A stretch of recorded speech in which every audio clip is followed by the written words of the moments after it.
I said, don't tell the stories I don't want on the internet. Don't call anyone a Nazi. And then we're good. Okay, those are the two rules. Then we're good.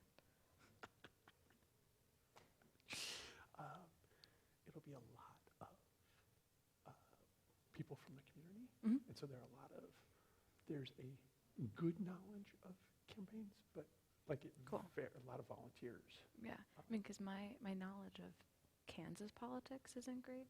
Yeah, that's okay. But We've got 2 competitive House seats, maybe 3.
You were my server today. Yeah, I was in your restaurant. I not only recognize you, but the shirt.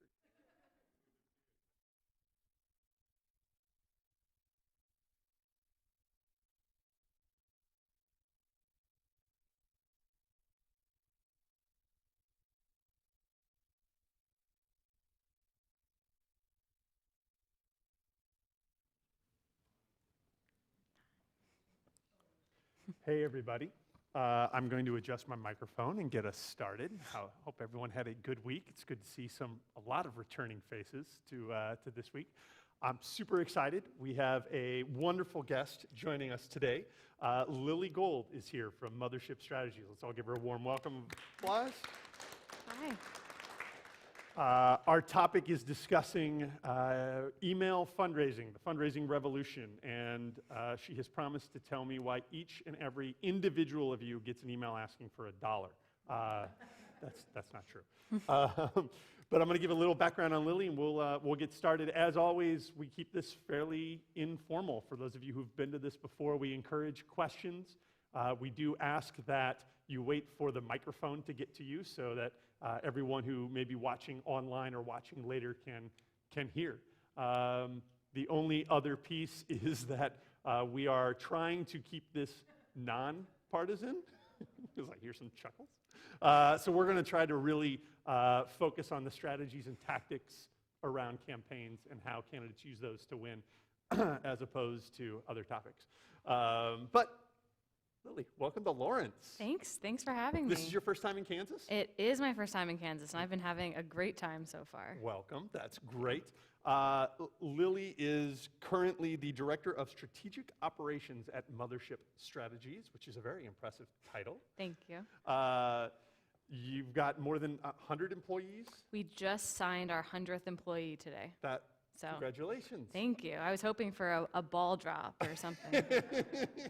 I'm going to talk to someone why it didn't happen. We had Yeah, that for anyone watching in DC, I hope to see that when I come back tomorrow. You're a Princeton grad, got your start at the DCCC, which for those of you who aren't familiar is the Democratic Congressional Campaign Committee, and there in 2014? 14. So I was on the digital team that took a program that raised $12 million in 2012 to raise $80 million in 2014. So I was part of, that is more. So I was part of the team that really helped that program take off in a major way and really become the sort of fundraising powerhouse that it is today. Awesome. Well, let's use that as a jumping in point. Yeah. What is digital fundraising? So digital fundraising is something that I think we saw start probably around 2008 with Barack Obama. I think it really had its breakthrough year in 2014. 2014 was the time when campaigns outside of large presidentials really started to take advantage of digital fundraising. So the main area of digital fundraising is through email fundraising. You can also fundraise through things like ads. We're seeing some campaigns put fundraising links on Twitter. Does anyone get text fundraising? Yeah, I get some too. So that's like the next frontier of the digital fundraising, but email fundraising is still really the bread and butter. And so this started, it kind of starts in 08. I think Dean also had a kind of a, for what it could be in 04. That's presidential. How far down has it come? I mean, politicians, in my experience, candidates, not politicians, although maybe politicians too, are notoriously late adopters. They're not jumping in to try the latest, greatest new thing for different reasons, but some of that can be cost, some of that can be, ROI. How far down does Definitely digital fundraising go? I think this cycle, so in the last 2 years, we've seen people are really buying into email fundraising now. I think to your point, even in as late as the 2014 cycle, campaigns didn't think that email fundraising could make much of a difference, and it wasn't really until that cycle that you started to see candidates first raise hundreds of thousands, even for some millions of dollars through small dollar grassroots fundraising.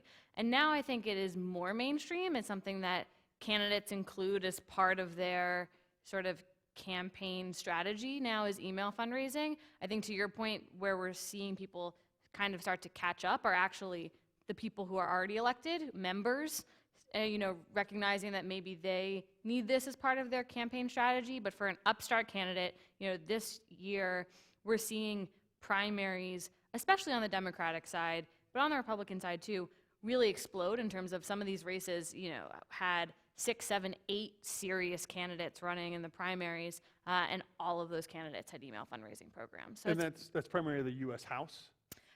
And the Senate. And the Senate. And the right. Senate, but governor's races, we'll see it in state Senate races. It goes fairly local too. The nice thing about email fundraising is that, it's so accessible for people. Like, I'm sure everyone in this room sends emails.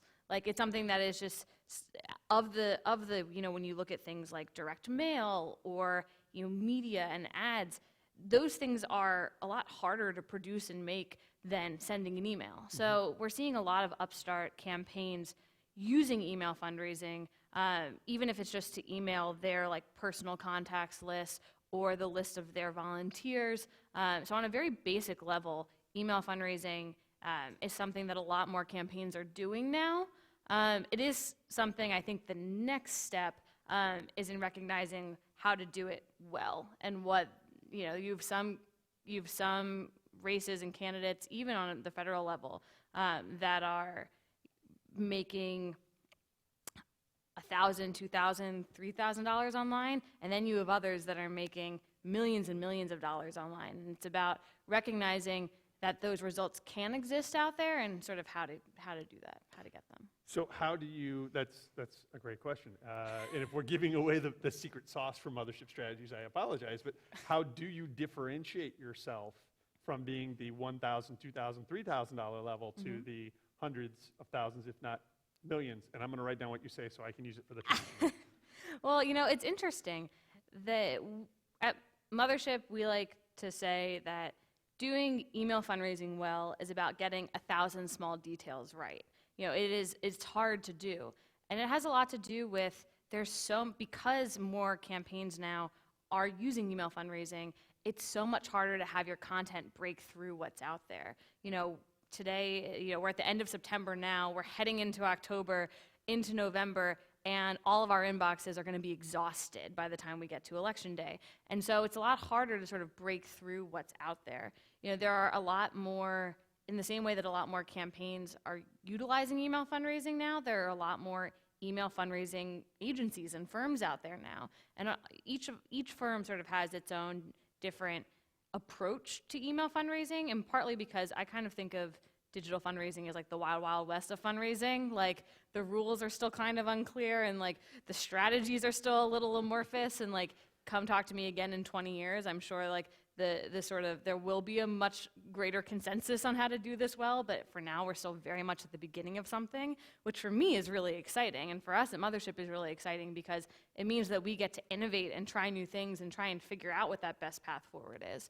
But there are a couple things that set us apart, but even among the other digital agencies that I think contribute to that. So things like, we very much believe that because there's so much volume of emails out there, you need to be a lot more vigilant in how you can break through that. So for a lot of our clients, it means, sending one email a day, more than one email a day, depending on the kind of client, because, if you send one email every few days and someone misses it, then that's your one chance. But if you're sending multiple emails, you have multiple chances to get people to interact with your content.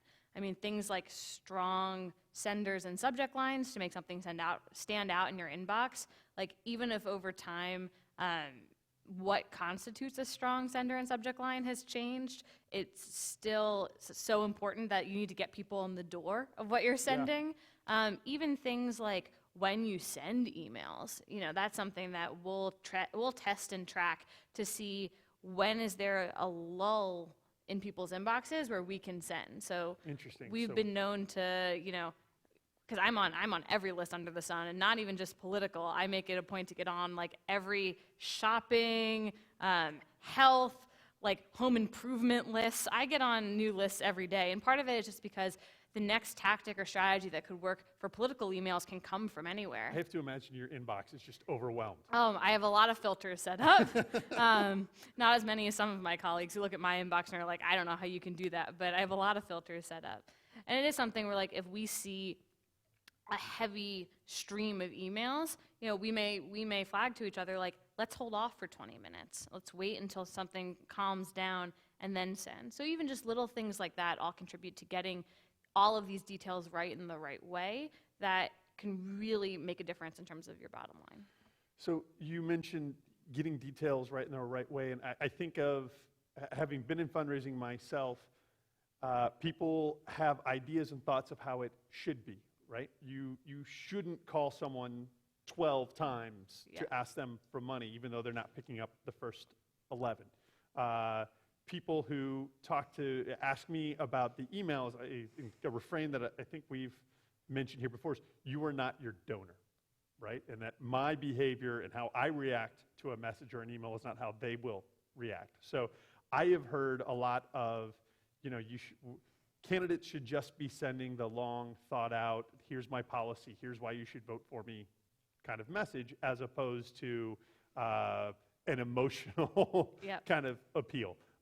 What's your thoughts on that?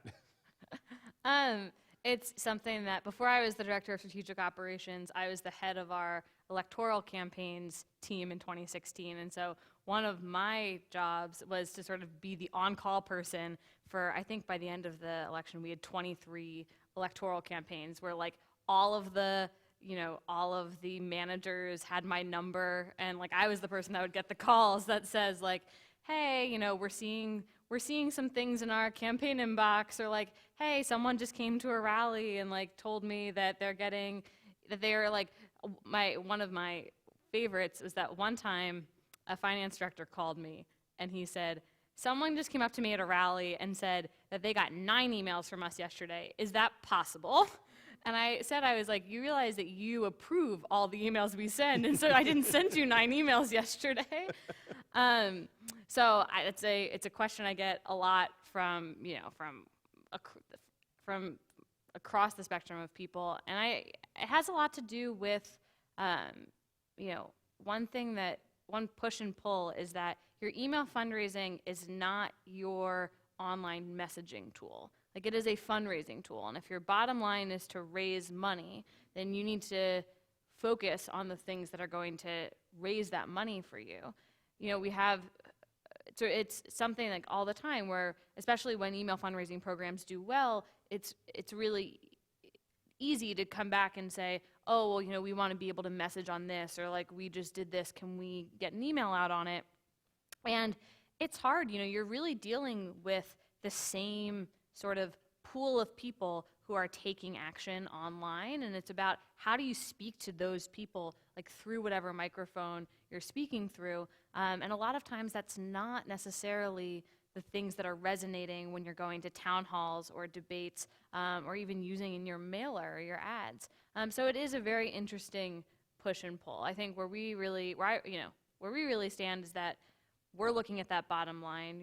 We want to be able to raise the money that is going to enable these campaigns to be able to put polls in the field, to be able to get more staff on the ground, to be able to go up on the air for an extra week. And we're really able to do that, but when we're using emails as a fundraising tool, not necessarily a messaging tool. So you mentioned in there that you have a specific pool of people that the campaign is talking to. Mm-hmm. Let's talk about that pool. Where does a campaign start? If you're running for Congress or Senate, and let's use a federal example as a big, where do you start? How do you get names to begin? Sure. A lot of times it's interesting because a lot of times when campaign clients come to us and are real upstart campaigns, the bulk of what they have are the people that you ideally don't want to be soliciting money from, because they're the personal contacts who are already, if they can giving, and they're not the ones who you necessarily want to get your emails every day. They're the people in your district where, like, the last thing that we want is for the fundraising aspects of campaigning to get in the way of someone going to vote, because that's the end goal, is like the fundraising helps to get your message out to get people to vote. And so if the fundraising is hurting people who are trying to vote, then that's not ideal. Counterproductive, to say the least. So it's generally personalists, people within the district, or volunteers, like people who are already active in another way. And then sometimes you'll have, especially now because email is more common, you'll have people who have had lists of emails, maybe ran before, and sort of have passed those on.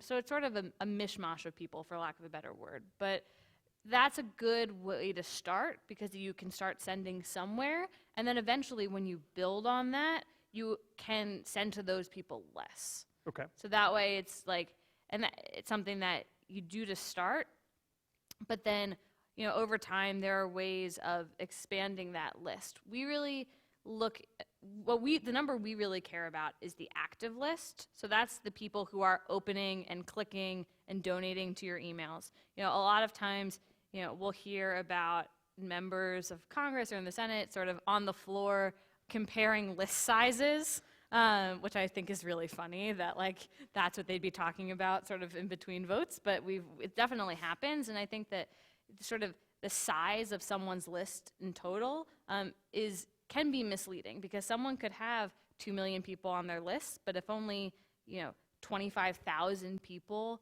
are opening or clicking, that's a very small number. But those are ultimately the people who are going to sign your petitions, who are going to take your polls, and ultimately at the end of the day donate.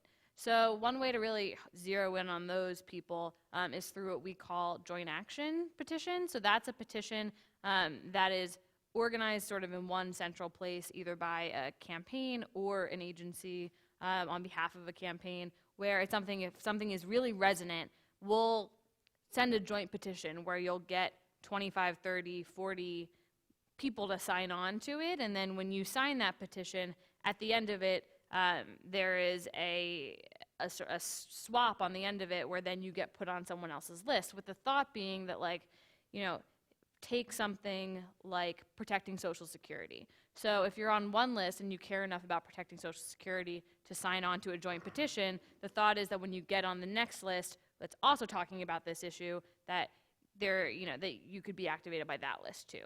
So that's a great, and it's free. Yeah. Because you're just sending petitions. So that's one way where, like, you start to get those other active names on your list. You start to grow that national base of people to fundraise to, and eventually that active number grows. So does the Republican side work a similar way, given your deep breadth of experience with the Republican side? Yeah, so this is a fascinating question, because the short answer is no. That, like, this is actually one area of campaigning where Democrats and Republicans, for the most part, do it very differently. And I don't, in thinking about this, I don't really have a good rationale as to why we do it differently, but it is something that just functionally, like, for those of us who, are in this every day, they operate fairly differently. So, like, I'll give you a great example that, when Trump became the Republican nominee, the Republican National Committee took over his email program.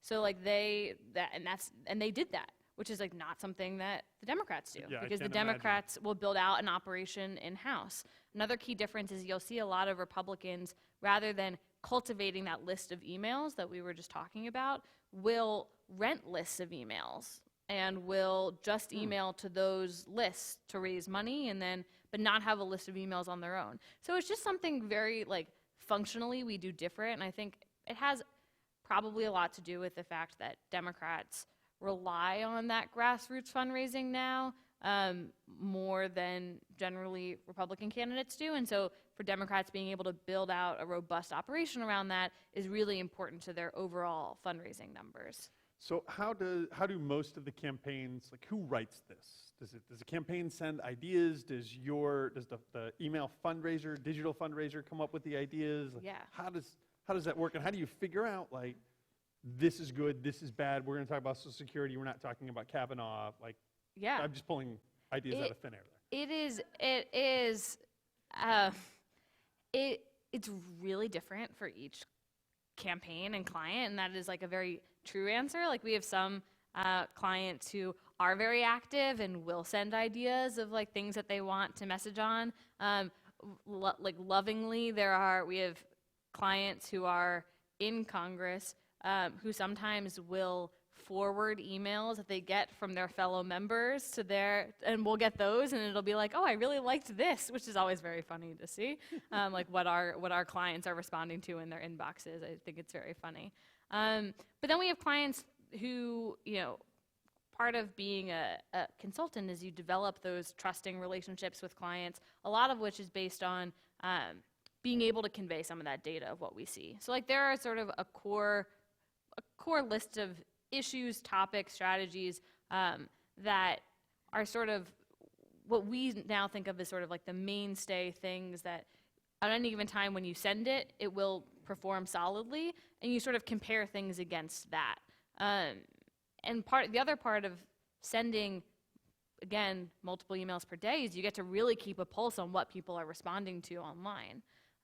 So it could be that, like, something that does great one day, you send the next day or 2 days later, or you send it in a different way and it totally doesn't do well. So a lot of digital email fundraising comes from that trial and error. But for the clients that we've worked with now for a number of years, when, like, they really see the results of what we're able to do, then our recommendation and our setting the calendar, ultimately, like, that, when that trust is there, it's a lot easier for us to do. But whether it's an organizational or a campaign client, like, at the end of the day, it's that organization or campaign's name on that product, on that email. And so everything that we send gets approved by someone on the campaign, just to make sure that what we're doing is in line with what they want us to be doing. So we talked a little at the start, email, but now digital as a whole, and you mentioned Twitter. I know people think about social a lot.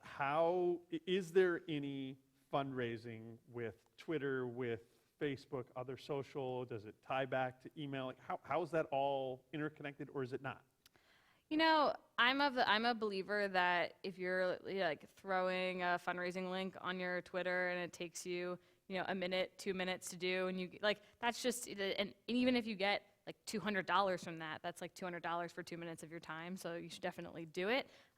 It's not from what we've seen anecdotally, it's not really like it's not having the same effect that emails are, and I think part of that is what we talked about earlier with like looking for those active people who are actively opening their inboxes, know what they're clicking on and getting themselves into, versus the Twitterverse and Facebookverse that are just a much wider variety of people.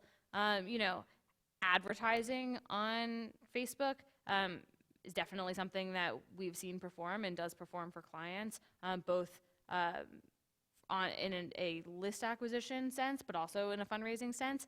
It's just a lot harder.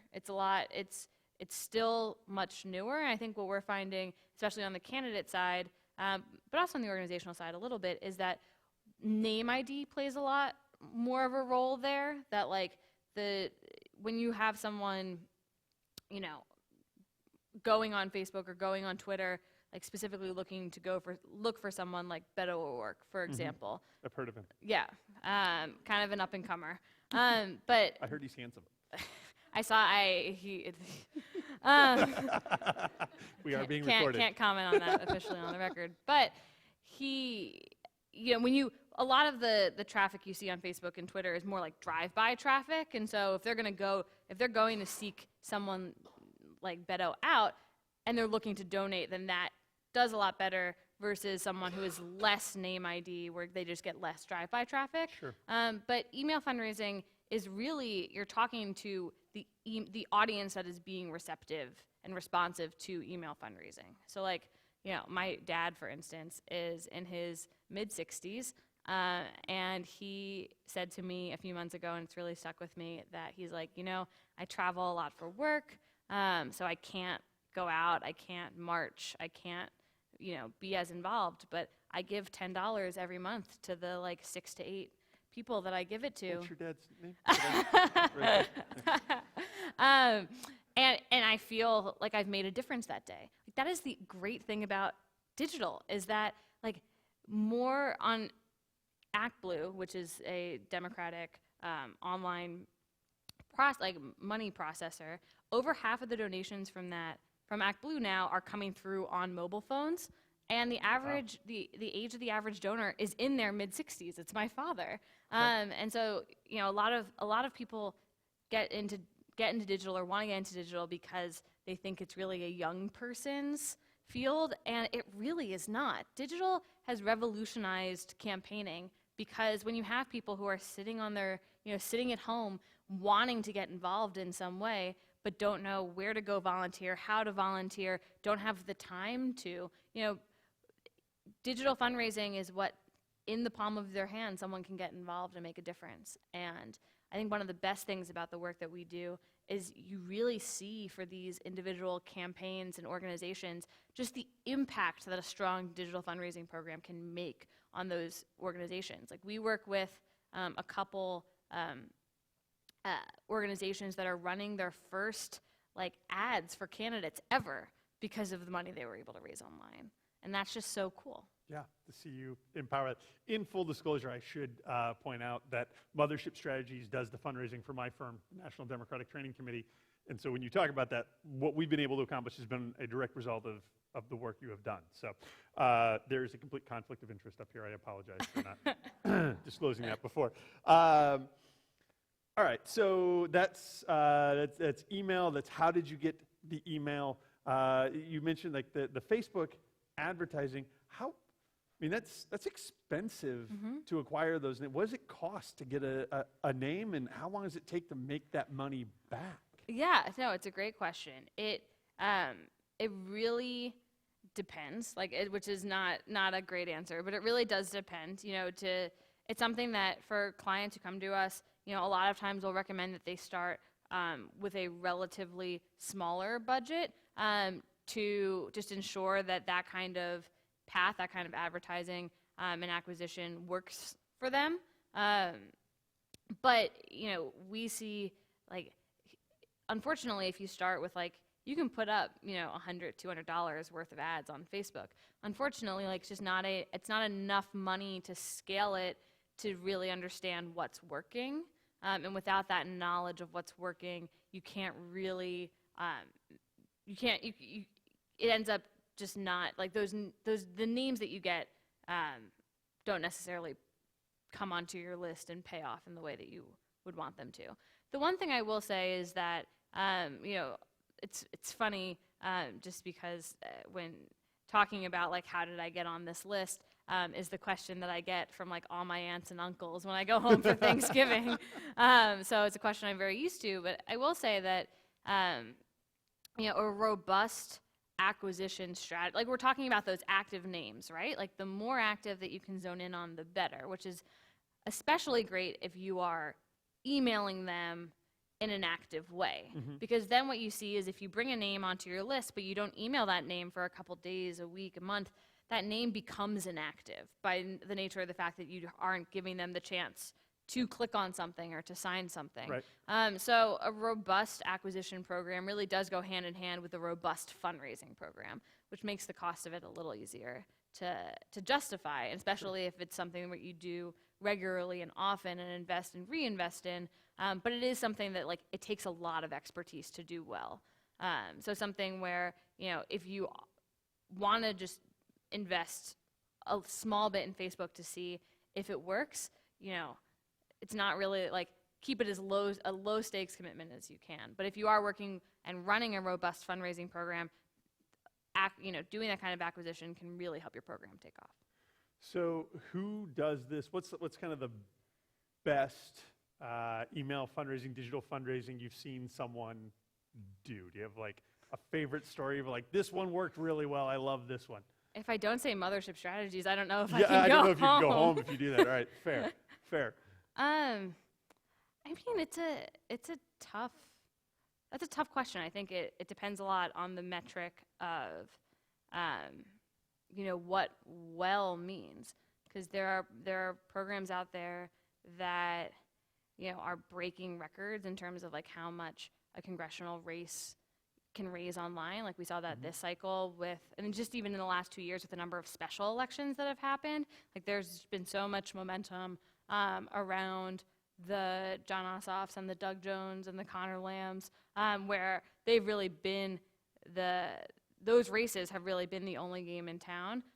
Karen Handel is actually a great example where I think she has her own list and her own email program, because I get her emails. But Not anymore.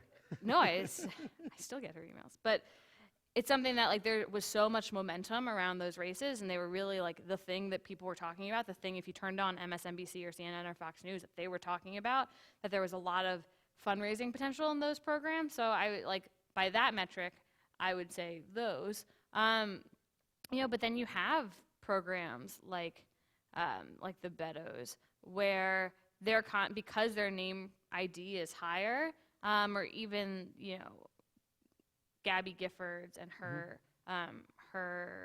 organization, like, those emails, I love to read those emails just because, like, they are informative and they are great, but, that's coming from me looking to get information and looking just to read them for my enjoyment and to be informed, but not necessarily driven towards an action, which goes back to that, like, push-pull of what you say in emails and how you construct those. We do our due diligence to make sure that there is something, like, you open an email and there is something you can click on. Because if you have been interested to open the email, but maybe only have 2, 3, 4 seconds to look at something, we want to make it as easy as possible for you to see, like, sign on, need 50,000 people to do this, great, I'm signing. If you have 15 seconds to read an email and want to read down a little further to sort of get, like, the summary of what we're talking about, we're going to give that to you too, and then give you something to donate or to click on. So it's going to be, like, 3 sentences and then a button to go to whatever's next. If you have the 2 or 3 minutes to read something, then that's going to be there too. So I think it's just sort of what stands out and what makes an impact. It depends on what you're looking for. A lot of what you're saying reminds me of when I started in campaigns 20 years ago, it wasn't, we didn't have email fundraising, but it was fundraising direct mail. And you have the three types of readers, right? The one who, well, most people throw it in the trash. Most people delete the email. And then you have the one, the skim, the reader, and the in-depth reader. I mean, I think that email fundraising got a lot of its start from direct mail. And like back to what I said earlier, like a lot of the language that ends up working for those mailers will work for email too, and vice versa. Like we're using the same, it's all the same social psychology of how do you get people to understand enough of what you're talking about to be able to take an action. And so it's interesting because I think email fundraising is sort of the frontier that came out of direct mail. Yeah, very much so. You'd rent lists of people to acquire new names, right? And that's how you got it. So a lot of similarities. You don't have to necessarily name names, but what's the worst case of email fundraising you've seen? It had to be like a whole program, but just like one email where you're like, no, this is not going to work. Oh, God, I have so many examples going through my head right now, but I'm not trying to, I am really not a fan of, and the folks who work with me know that I am really not a fan of what I call the clipboard emails, which is a type of email that a lot of campaigns use, but it's the like, we're getting our field offices set up, like chip in $15 to buy clipboards and chip in $2.70 to buy pens. And it gets under my skin in this way that I maybe can't really explain. But it also is the same thing when campaigns email from their pets. I'm just like That's a new one. I have not seen that fan one. of emailing from the dogs and the cats and the hamsters. But I think it just has a lot to do with that, like, hamster. You never know. I mean, yeah. I don't even know if they have the capabilities of writing that themselves. But as opposed to a dog, which clearly has the ability to send an email. Exactly. No, but one thing we've seen is that like the message that resonates time and time again is how what you're talking about factors into the largest possible goal. So whether it's, taking back the house or keeping the house, whether it's turning a seat red or blue, whether it's, fighting back against Trump in some way, whatever you can do to tie it back to that will always do better than it's funny. One of the people who works with us was on a campaign where he drafted an email. At the time we didn't know him, but he drafted an email about how their printer broke and they needed $500 to get a new printer. And we later found out that I don't think they raised the $500 to get a new printer.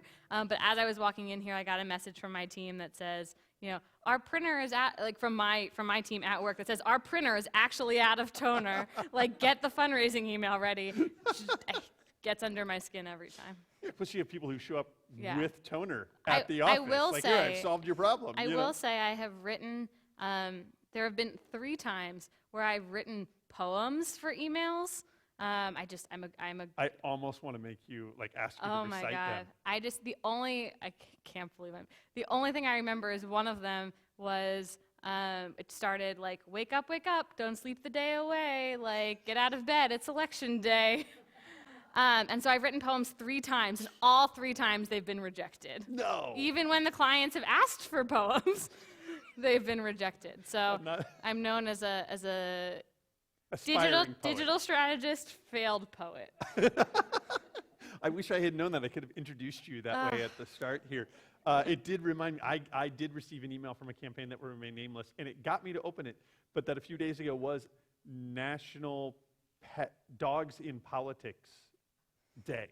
There's a day for everything. There's a day for everything. I did not believe it. I actually Googled it, and it was true. There's apparently some organization that tracks and makes these things. So Good to know that you were not a fan, though. So I will not. I'm a fan of dogs. I'm a fan of dogs in general. So dogs and politics I can get behind, just not when you send emails from the dogs. I have My to draw next the request line will be an email from my dog for a poem asking for printer. I will send it just to you. That would be amazing. I will send it just to you. That would be amazing. Thank you. Thank you. If nothing else today, I got my good out of it.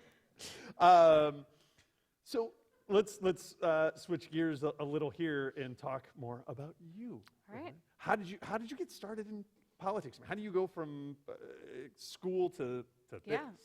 Yeah. So for a long time growing up, I really wanted to be a forensic scientist, which had a lot to do with the show Crossing Jordan. I don't know if there we go, yeah. Loved the show Crossing Jordan, and there was a great character on that show named Lilly, and she was the first other Lilly I had ever encountered, me and my TV. So I really wanted to be a forensic scientist, and between that wearing off and not being good at science, roughly in like 7th grade, I needed a new dream. And since my first dream came about from watching TV, it's not surprising that my second dream came about from watching The West Wing and wanting to very much be C.J. Craig, which is something I don't talk about very often, although there are a lot of people, a lot of millennials who did watch The West Wing and did get into politics because that was their view into politics, and it was people doing good and making an impact. In hindsight, all of those people on the show were really doing the jobs that like full departments make up in the White House. So the fact that You're like saying an Aaron Sorkin show wasn't true to life? I mean, don't the fact understand. that Josh Lyman like one day was like negotiating for like a trade deal with China, and then the next day was trying to get a Supreme Court nominee confirmed, like not real. Those are How often do you walk and talk? In those are Mothership House?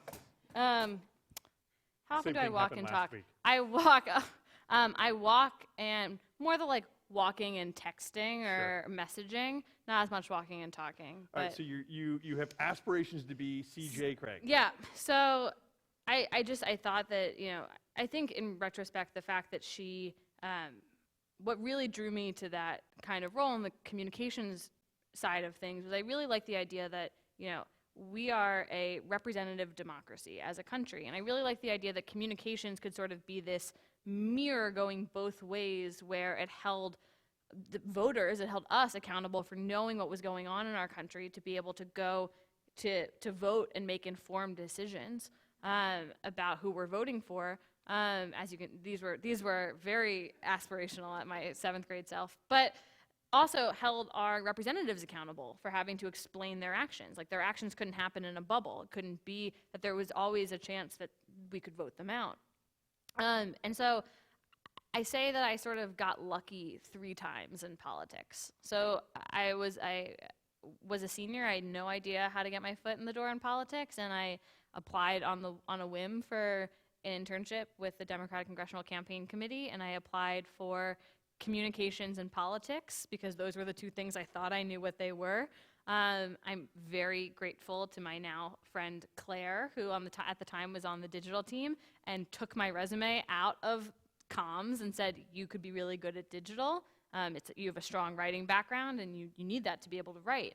And I am so glad that I got into this path instead, because there's a real instant gratification that comes from knowing that, like, you are the person talking to the campaign, writing the content, sending it out, seeing how it does, and as soon as you send something, seeing how it does, seeing how other people are reacting to it. There's no greater way to feel like you're making an impact than seeing on almost an hourly basis the impact of what you're doing. So that's how I got lucky once. I was lucky enough that I could take an unpaid internship in DC for a few months. I believe that this month the House passed in this budget that's coming through, finally paying their interns in the House and the Senate, which is like a long time coming. At Mothership, we only have paid fellowships, but I was lucky enough to be able to get my foot in the door that way. I do think that politics is changing, and realizing that, by only having unpaid opportunities, it makes it prohibitive for people who can't afford to do that. And wanting to make that barrier go away. So that's how I got lucky once. The second way I got lucky was that in like early August, so I started at the DCCC in June as an intern. I had agreed to stay on until the election as an intern. And then in early August, there was someone on the digital team that abruptly had to leave. And so there was suddenly a vacancy on the team. And this is the August before election? This is the August before elections. And I will, I still, you know, I still work with folks from that team. And so we still talk about this, how crazy this was, where they called us all into a conference room and they said, you know, so-and-so is leaving, so we're going to have a vacancy on the team. We're putting a job description out now. And I'm sitting there being like, wait, so like, could I do this? Like, so there's a vacancy, I do it now, but like, could I do it? And then we all went back to our desks and I was just like, what is going on? Like, I had no, and then as soon as I got back to my desk, I got I think at the time it was a G-chat from, who then became my boss, Greg Berlin, where he said, can you come back to the conference room? So I went back and it was Greg and the digital director, Brandon. And That's either a very good or very bad thing. I was just like, I didn't even have time to process it because I was like, what is going on? And so I went back and they said, you know, we really want for you to be able to do this job. But so we're going to use this week as a trial period to see, like, consider it your, like, application again. And I got to do the same work that I had been doing the last 2 months, but at that point, you know, instead of sending it to the person who then sent it to our boss, I just sent it straight to my boss. And I recently found what I wrote, my version of a cover letter, because I was like, I need to apply for this, right? And so I wrote this, like, very, like, aspirational cover letter that was, like, very, like, it was very anecdotal. Like, it was very meta. That was like, as I sit here writing this thing, oh, God, it's so bad. It was so bad. And yet it worked. I mean, I don't know if it worked as much as the whole sum of it worked. But Sure. So I got lucky a second time where then I got hired as a digital campaign assistant for the last few months of the cycle. And so I got to work closely with, by the end, it's funny because I was the last on, because there were 3 other assistants, and then by the end, I was working with the most campaigns. I was working closely with 7 campaigns, like, to be able to help with their email fundraising. And it was just like the most amazing few-month experience of like just total, it's like, it was a campaign on overload. Like, we worked the same kind of hours. It was like, you know, at the time I felt like as I was falling asleep, I'd be planning my emails for the next day so that I could wake up and go in and do it again.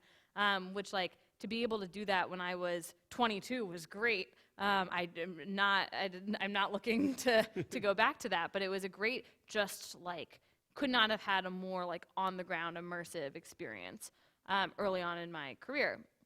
And so how I said I got lucky for a third time was that because the email team was so robust, a lot of people that were only hired on through the cycle, you know, then left the DCCC. And for us, they said, you know, keep staying on because we want to keep running the email program. And I happened to be on the team with Greg Berlin, Jake Lipsett, and Charles Starnes, who then went off and founded Mothership Strategies. And they, as soon as they could hire someone like full-time, like a strategist, they called me. And so that was end of February 2015.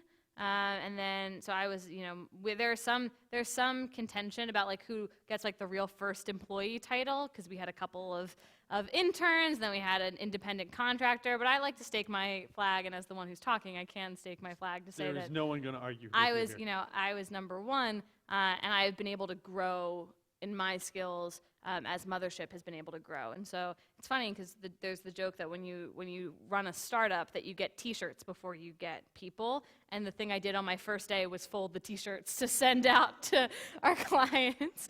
But now, I mean, to go from that to just hiring our 100th person. I don't think we've received any t-shirts. You know what? I meant to bring one for you, and I completely forgot. But I think that we should do a t-shirt swap, because I know that our team would love to get some swag too. Fair.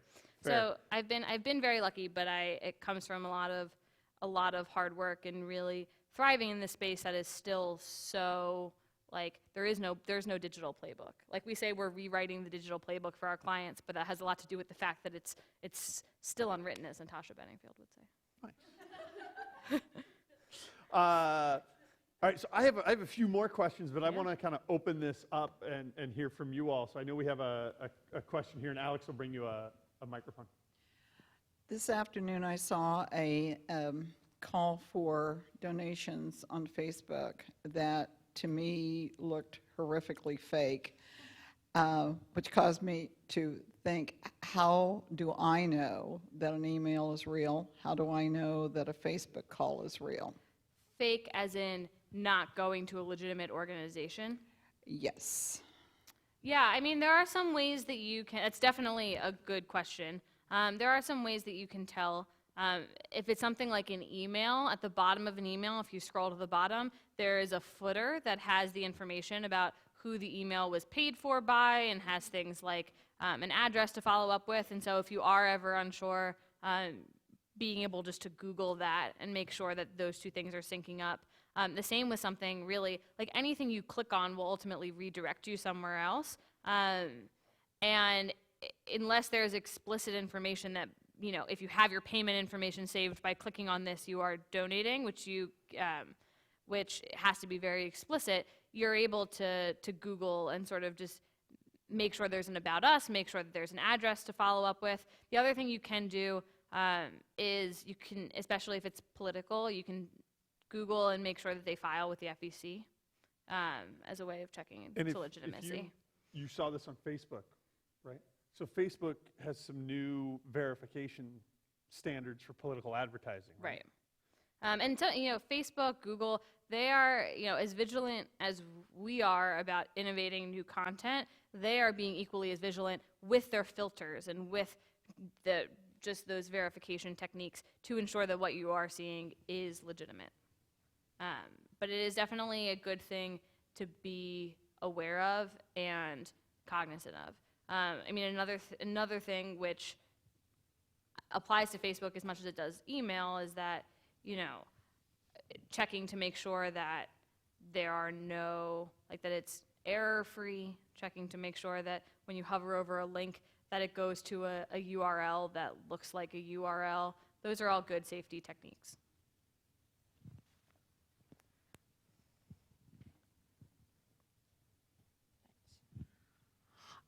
Two things. One, you talked about you mentioned message and sender, but didn't really go into detail about what we should look for that.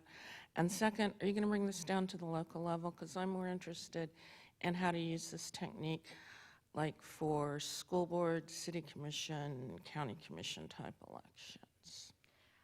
Sure. So I think starting on the second point about bringing it down to the local level, I mean, the great thing about email fundraising is that you can really do it virtually for free or for a very little sort of upfront cost if you're already using, either if you are using tools that have an email, a mailer built in that may be a small cost to pay for, but that are worth paying for. I mean, there are programs out there that will use MailChimp, that will use, or just use your Gmail or your campaign's Gmail to be able to fundraise. I think if you're specifically bringing it down to a local level, likely the people that you are emailing know the race, and so I think that the messaging can be a little bit different. Like when you do bring it up to the national level, you are looking to nationalize these races to be able to get national attention and support. So bringing it down to the local level, I think at that point, being very direct up front about if you are looking to raise money, about how to donate, like making that still be front and center, like making that be really easy to see. And then if you want to go into more details as to why or details about the race, you can, but because you are going to be talking to a different kind of audience, making sure it's very easy and streamlined when they do open something for them to be able to donate. In terms of senders and subject lines, you know, it is something that even the smallest tweaks can make a big deal of difference. So if you do have the ability to test, it's worth testing, where you send to a smaller portion of a list, a couple different things, and you see what does better. And we have seen sometimes, maybe 8 times out of 10, what a test isn't really that conclusive, or like the new thing doesn't win.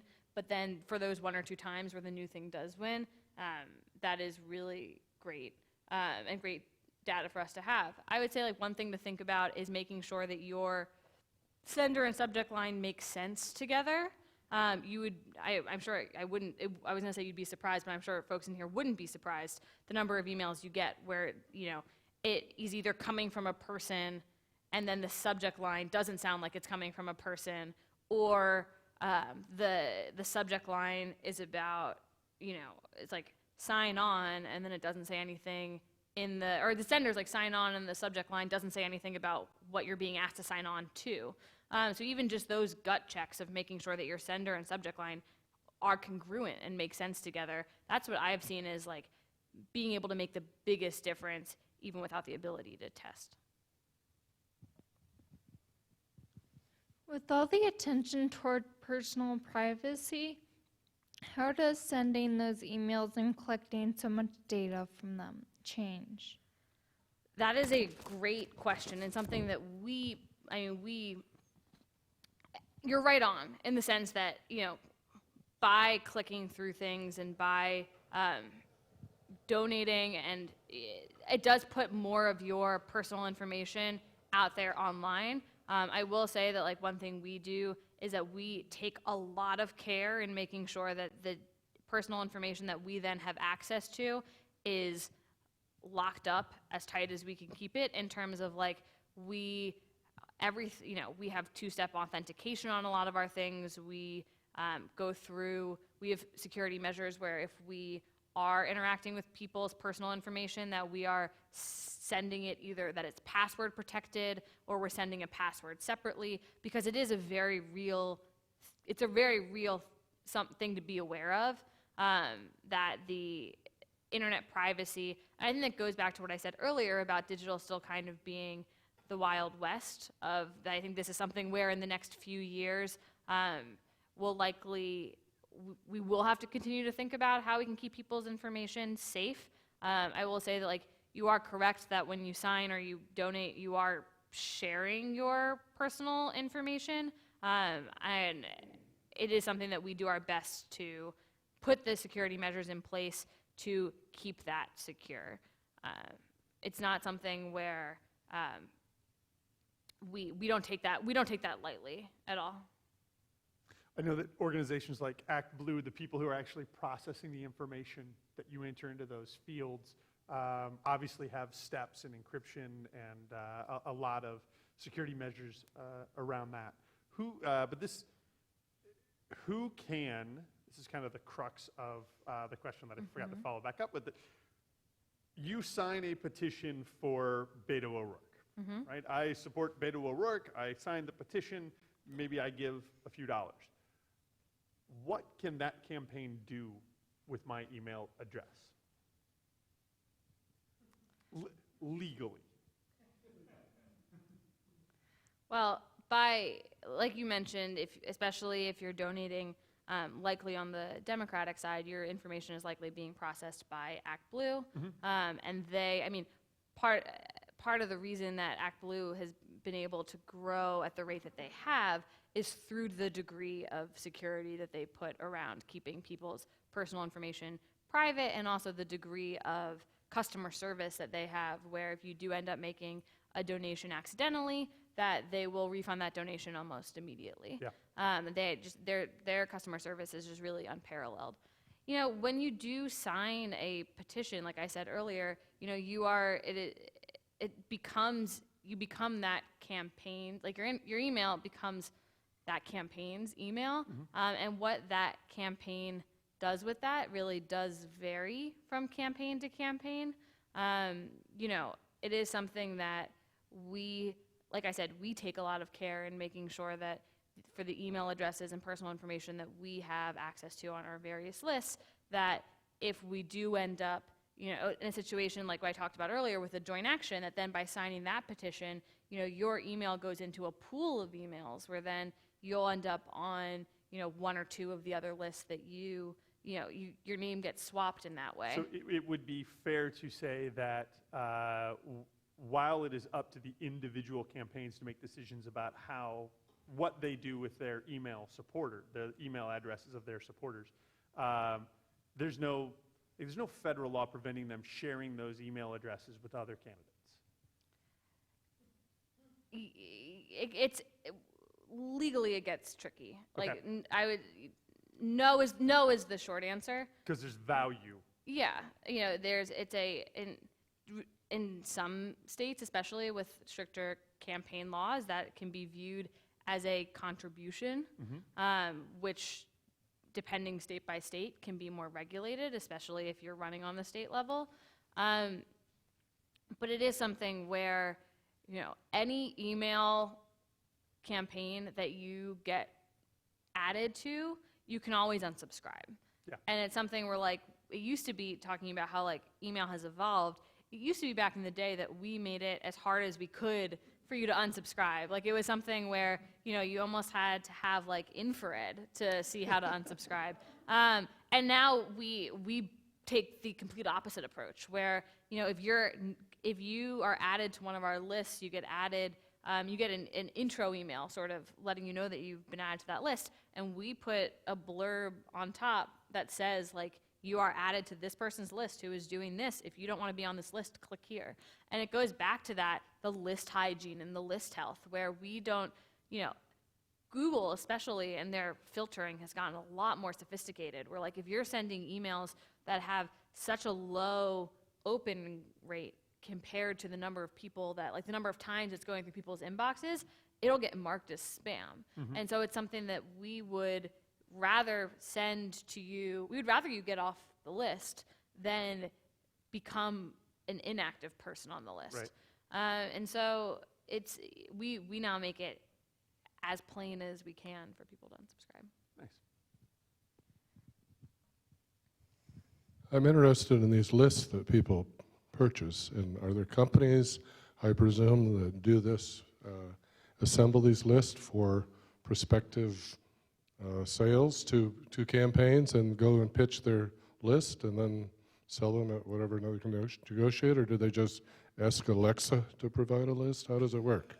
So it's a great question. So there's pretty much two kinds of lists that fall under that bucket. The first is there are email lists out there that you can buy, where it is just buying it's exactly what it sounds like. I would say I would highly discourage that because unless you can really verify the quality of those names, which anyone who's trying to sell you a list will say, like, these are great names. Here are... They also have a bridge you can buy. Yeah, here are 200,000 email addresses. It could be that those email addresses were active in 2004 and are inactive now. Or it could be that, like, there's no... Unless you can really quantifiably see how those names have performed and that they still are active, it's such a gamble for what you're paying for them.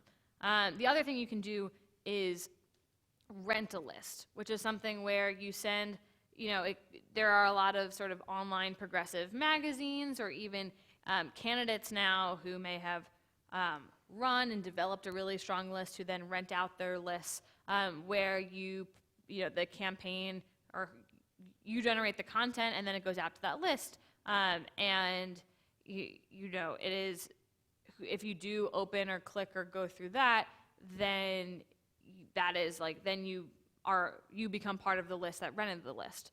But it is something when that happens, like, again, it's like very well disclosed in the email that, like, this is what you're getting. Those are sort of the two main buckets. Again, it's something where, like, we at Mothership run a very robust list acquisition process, but it's something that, when you are making that degree of an investment to rent a list, you really need to guarantee the quality of those names too, and be able to do your best to make sure that names that click through that are likely to become active on your list too, because that's how you make your investment back. So, like, for instance, if you rent a list and you talk about, again, Social Security, and then that those people come onto your list because they clicked on a social thing about Social Security, and you don't ever talk about Social Security, or it's not a central part of your messaging as an organization or a candidate, that name is going to get disinterested. So it's a hard thing to get right, which is why we do recommend that if you are going to do it, that it's either a small enough investment that if those names turn out not to make their money back eventually, that it's okay, or like it's a risk management thing, and so it is. I would say that these questions about where you get names and how to do that is probably the hardest part about all of this, which is why you really do want to make sure that there's a lot of trust and risk management involved. This is similar to what we tell our candidates in training and what I would tell candidates, right, where there is no magic list, right? Yeah. There's not one list of Republican or Democratic donors out there that if you get it, you're in the money.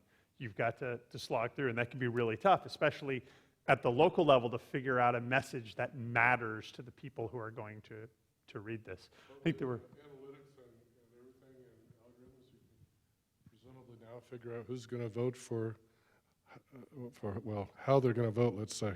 And that list would be very valuable, wouldn't it? If you wanted them to donate. Yeah, I'm sorry, say it again. If somebody created a list and it was pretty accurate based on being able to predict how somebody might vote and therefore generate donations, then that would be a really valuable list. So I assume that those kind of things are being used to make lists. They are. Interestingly enough, I think I know this from my time on campaigns, that the list of who votes and the list of who gives is Right. drastically different. And It goes back to what I was saying earlier, where like your fundraising tool is not your campaign messaging tool. So that list of likely voters is going to be different from those list of likely donors, which is why when we're talking about list acquisition, we're talking about a different kind of list to acquire for a different purpose Right. than a voter file or a list of likely voters. And you're absolutely right that those tools, algorithms and others, are used to help create that, but there's not a central resource, there's not a central list, right? So you have to, as an organization, piece your own list together from all kinds of different organizations, and your algorithm messaging can tell you, all right, I think these organizations, if I'm a pro-choice group, I should look to other pro-choice groups for their lists and ways. Same way if you're a candidate who believes that they're pro-life, you should go talk to pro-life people who might be more willing to give to you. I know we had a bunch more here. I'm running a campaign and I want to hire your company. How do we interface? Are you going to, say I put out an RFP and you come back with a proposal, are you going to see how well my campaign is organized? Because I've worked on a lot of campaigns, some real slick and some real shitty. It's a great question, and I do a lot of our business development on the campaign side, so you likely would be talking to me, which is good that we're talking now. So either some campaigns will put together an RFP. I see a lot more of that on the organizational side than on the campaign side, just because if it's a campaign, they'll get in touch with us. There's an email on our website where people will write and say, hi, I'm running this campaign in this state. I'm interested in email fundraising. Can someone reach out to me? And you'll likely get an email from me that says, hi, I'm Lilly. I'm the direct, let's get on the phone. We'll get on the phone. And I'll ask you questions about the sort of campaign infrastructure and how you're set up, because if you do come on with a consultant, there will need to be someone on the ground who can approve our emails, and generally you want that to be a person where they'll have enough availability or time on their phones throughout the day to be able to be responsive. So sort of campaign operation on the ground, definitely something I'll ask. We'll also ask about more info on the race, what the makeup of the district is. Depending state by state, there are also different contribution laws, and so anything to be aware of in terms of, we are talking about small dollar contributions, but some states do regulate small dollar contributions. I'll also ask about just general fundraising. Have you been doing anything on your own? How many people do you have right now? You know, and what your goals are. And like I said earlier, there are a lot of different agencies out there. And at that point, I'll have enough information to be able to say either like, I think that this could really work and that you could come on and work with us, or if I don't think it would be a right fit for a number of reasons, you know, we can sort of go from there. And there is definitely a firm out there that fits for every campaign. And I think that what I've seen in my time at Mothership is that, you know, there are good fits and there are not so good fits, but then even for those not so good fits, they end up finding good fits other places. Do you suggest the budget? Yes. I mean, we'll suggest a,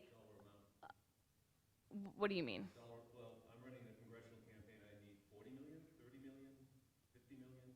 Oh, so we don't, I mean, we are part of what a campaign's overall budget is going to be, and we help that campaign out we help the budgeting process out by putting together projections, but and that's a part of a budget plan. So like I've worked with campaigns where we'll have like a once a week finance call, where part of that finance call is checking in on how we are doing towards those projections. But it really does, the thing about campaigns, and I'm sure having been on campaigns, you know this, is that every campaign runs differently. So you know, when I say I worked with 23 campaigns, I worked with 23 different campaigns. And like a big thing about that kind of client management is you sort of have to like be able to turn to the one, it's like having a different, like knowing how to talk to all your friends in your life, where like, you know, one friend's personality and what you want. And it's like being able to be on that campaign's team and sort of in the trenches with them means knowing, one, it means knowing how to communicate with them specifically, but two, it means having that trust that's created where they know that they can trust us and that we can trust them. I know we had a woman here who was going to ask a question. I wanted to talk to you a bit about competition for dollars right now. There are a lot of issue organizations such as Women's March that are competing for dollars right now with candidates with a big election coming up. And secondly, as a donor, where do you get the biggest bang for your buck, with an individual candidate or with the national party? It's The National Democratic Training Committee.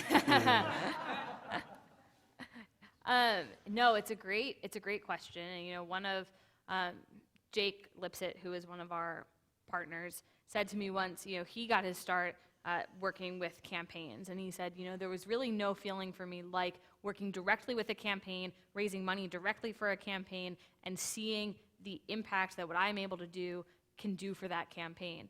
And then he said, you know, then I started working for organizations. And what I found was, you know, when you're working with a large-scale grassroots-funded PAC, suddenly the effort that you're able to put in for that organization means they're able to play in 10, 15, 20 races, and suddenly like that impact gets maximized. So I would say if there is you know, and this goes back to the questions of sort of legitimacy and what makes campaigns versus organizations really stand out online, is it has everything to do with where that money is going and what that money is going to do. Like, you're right that the more people that take advantage of digital fundraising, the more competition there is for those dollars to be able to say, like, you know, my candidate or my organization, like the National Democratic Training Committee, can use this money. And it's not like we can use it more or less than someone else, but that's the decision that everyone has to make in their inbox, is that, you know, am I going to give to this individual candidate who maybe it's that you really support what they're trying to do, maybe it's that they're in a really tough race. Like, one thing we're going to see in the next, what is it, 5 weeks, 6 weeks? 5.5.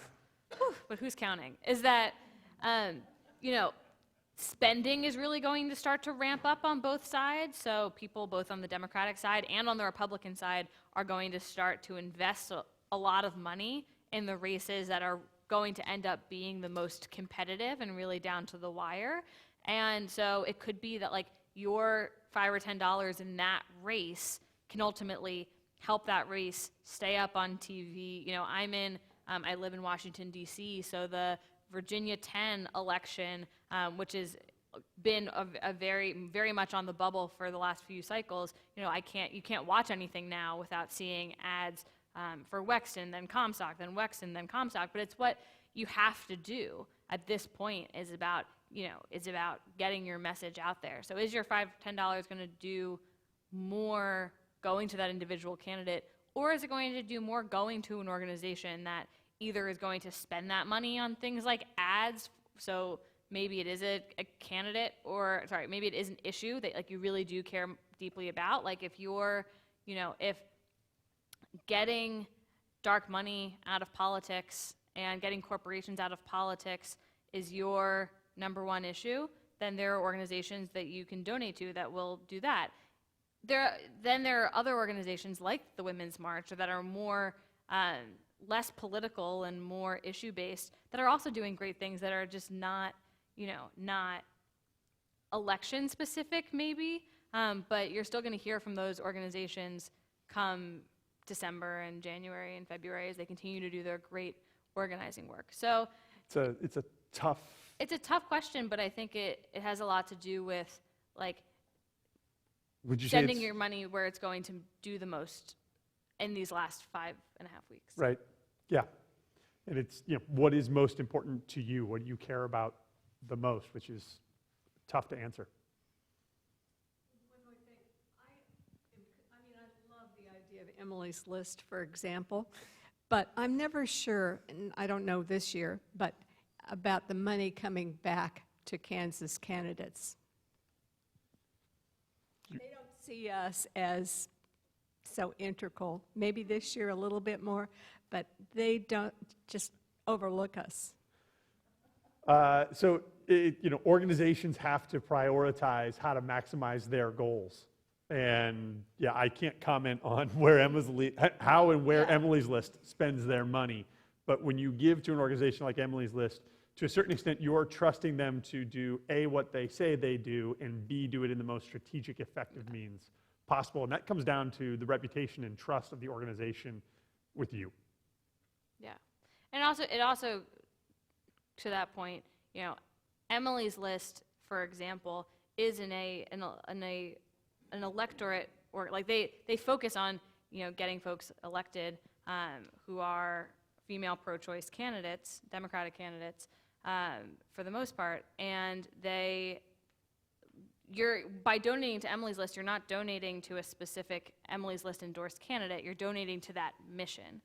So I would say if your mission is more Kansas specific, that there are competitive races going on in Kansas right now, and there are party organizations within Kansas right now where then you are donating to the mission of helping in Kansas. Yeah.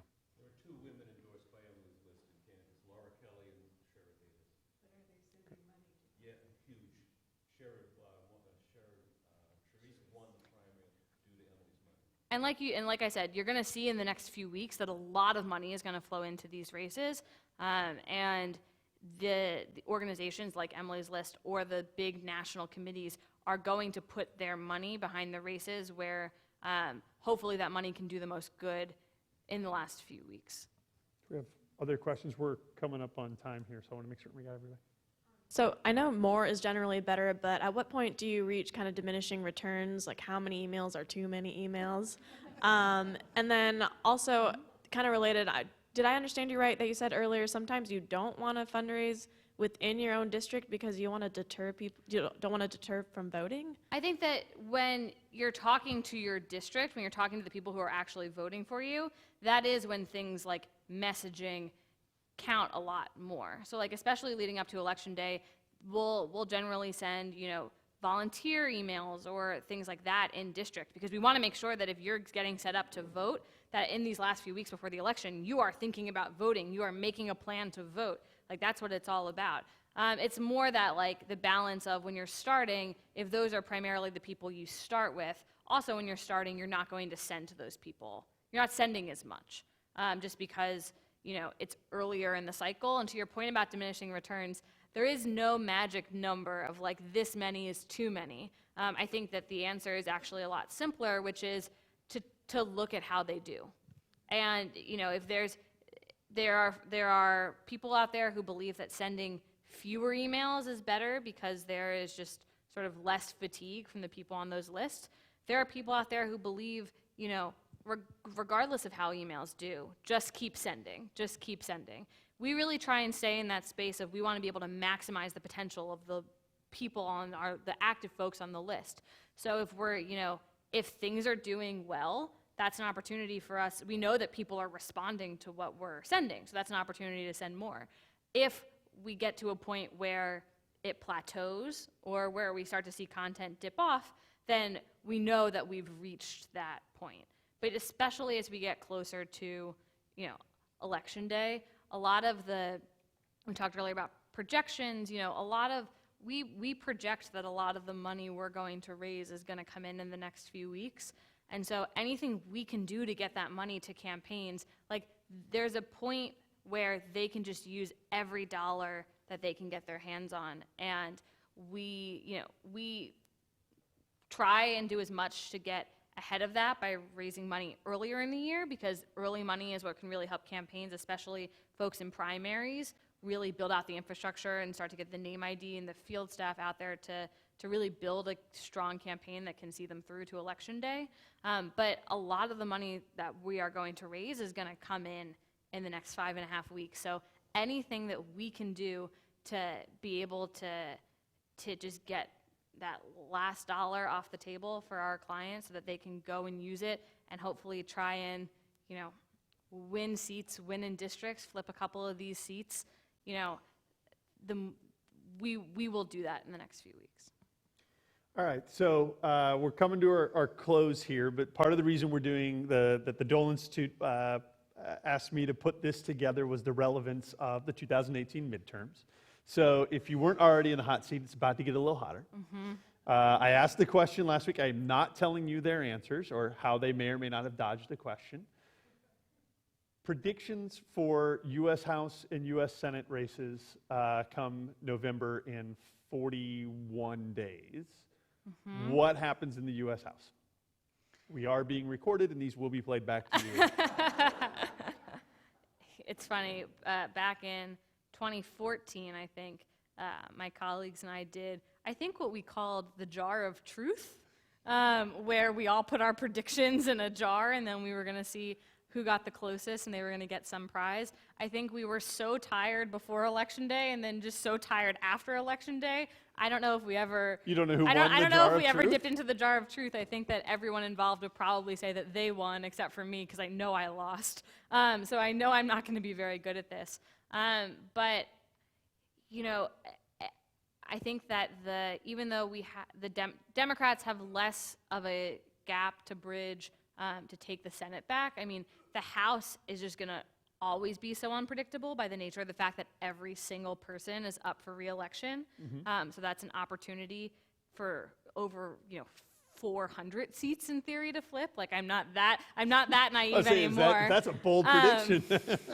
Well, that would be an interesting way to dodge the question, right? It would be. That every seat is up for grabs. No, but I think that at this point, I could see the Democrats taking back the House. And the reason for that is, one, like I said, we're heading into the point where a lot of this big spending, like right now the map is still pretty expanded. I think that we're, 23 seats apart in the House? And there are over like 30 or 40 races that right now still seem very winnable. And in the next few weeks, based on polling, which has a lot to do with money spent, but it also has a lot to do with how that money is converting to like getting people's messages out there and like what % of people are still remaining undecided. That map is only going to shrink in the next few weeks. So we're still at the point now where like the answer is the map is still so big that anything can happen, and talk to me in the next few weeks. You'll get a different answer. What a hedge! But you should work in politics. What I will say is that we at Mothership have gotten to work on a lot of the special elections that have happened between now or since 2016 and now. I sort of jokingly say that like at this point we've had like 9 or 10 election nights. Yeah. So we know how to do it at this point. But what we're seeing across the board, I mean, it's already hard enough to get people to turn out in a presidential year. So it's even harder to get people to turn out in a midterm election. It's even harder to get people to turn out in an off-cycle, random election, even if their TVs are being flooded with every, in their phones, and everything is being flooded with ads, still making a plan to vote on a day that's not a national election. It just, what we're seeing though across the board is in these specials that Democratic turnout is really strong, even in the races that we don't win. I mean, just a few weeks ago in Ohio with Danny O'Connor, I mean, that race came down to needing to count every single ballot, and he lost by something like 1,800 votes. Way closer than it should have been. In a district that's Republican +9, +11. So that is if Democrats can come out to vote, I think that Democrats can win the House back. All right, in so let's November. go to the Senate, and I'm going to phrase it a little differently.